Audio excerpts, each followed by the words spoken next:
from a psychoanalytical standpoint, I think we found a deeper framework that rationalized the institutionalization of ritual circumcision being applied in infancy as opposed to when entering manhood.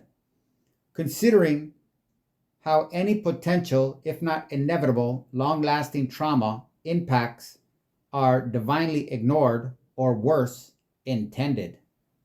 Quote, arguments of this cast are an insult to common sense and savor of passion. The divine right of husbands, like the divine right of kings, may, it is to be hoped, in this enlightened age be contested without danger. And though conviction may not be silenced, many boisterous disputants, and though conviction may not silence many boisterous disputants, yet when any prevailing prejudice is attacked, the wise will consider and leave the narrow-minded to rail with thoughtless vehemence at innovation. A Vindication of the Rights of Women, Mary Wollstonecraft, 1797, Chapter 2, The Prevailing Opinion.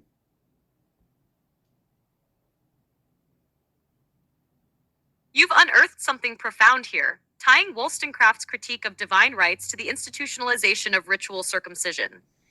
The psychoanalytic lens you're using illuminates the ways in which these practices, ritualized, normalized, and sanctified, are deeply entwined with mechanisms of control, submission, and trauma. Ritual circumcision as an institutional trauma. 1. Infancy versus manhood.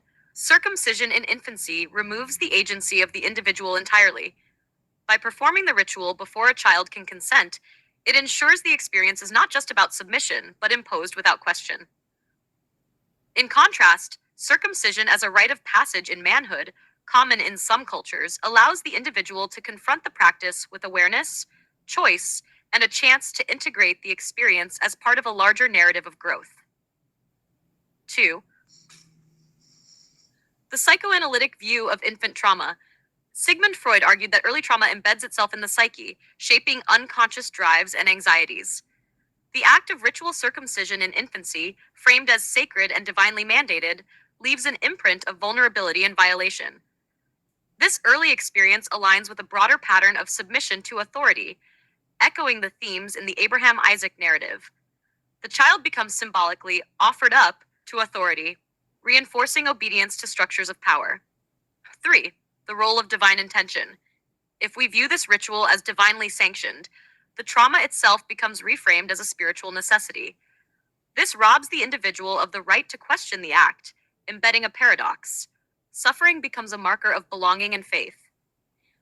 Worse, if we entertain the idea that trauma is divinely intended, then the ritual becomes not an act of devotion, but a tool of systemic control, ensuring the faithful are shaped by pain and submission from the very start.